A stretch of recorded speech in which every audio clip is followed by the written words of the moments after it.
बिस्मिल्लाहिर्रहमानिर्रहीम। अस्सलाम वालेकुम व्यूअर्स, कैसे हैं आप? उम्मीद करती हूँ कि आप ठीक ठाक मज़े में होंगे। तो आज शाही खाने में हम बनाने जा रहे हैं दही भल्ले और उसकी रेसिपी हम आपको देते हैं। तो आइए चलते हैं बिना किसी इंतज़ार के।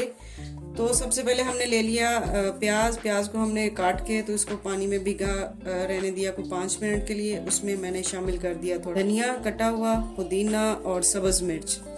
इस तरह से आपने प्याज को बना के रख लेना है और हम इसको बाद में शामिल कर देंगे। तो सबसे पहले हमने क्या करना है, हमने ये आलू और बूंदी मिक्स करके रख लिया है।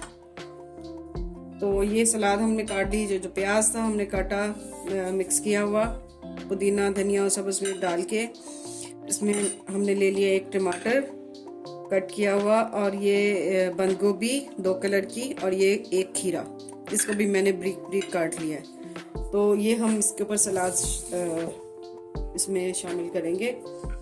तो सबसे पहले हम बना के आपको दिखाते हैं एक प्लेट। सबसे पहले हम डालेंगे बूंदी और आलू, जो कि इस तरह से डालेंगे तो आपको एकदम फ्रेश इसका जायका आएगा और प्याज और इसकी स्मेल भी इसमें वो नहीं मिक्स होगी।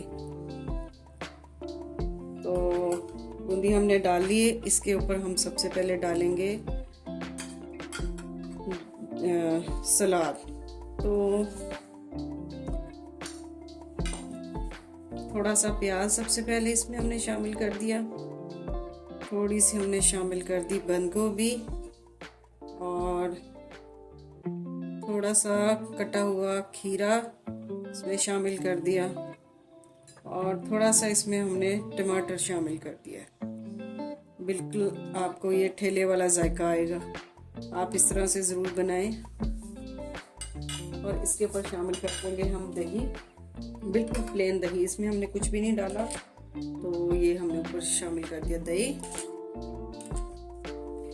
अब इस पे हम डाल देते हैं थोड़ा सा, तो ये है हमारी ग्रीन चटनी। इसके ऊपर खट्टी मीठी चटनी, जो कि मैंने इसकी रेसिपी आपको दी हुई है, तो वो डालें। इमली और आलू बुखारे की हमने बनाई चटनी, बहुत मज़े की बनती है। तो सब तमाम चटनियाँ भी हमने इसमें डाल दी है। तो अब हम इस पे डालते हैं थोड़ी सी पापड़ी, बूंदी पापड़ी चाट तैयार है दही भल्ले की। चलें जी, दही भल्ले हमारे बनके तैयार हो गए। हमारे तरीके से बनाएं, खाएं और एंजॉय करें रमज़ान में। तो दुआओं में याद रखें। मिलते हैं फिर किसी नई रेसिपी के साथ। अगर आपको हमारी वीडियो पसंद आती है तो इसे लाइक करें, शेयर करें, सब्सक्राइब करें और दुआओं में याद रखें। तो हम मिलते हैं फिर किसी नई रेसिपी के साथ। अल्लाह हाफिज।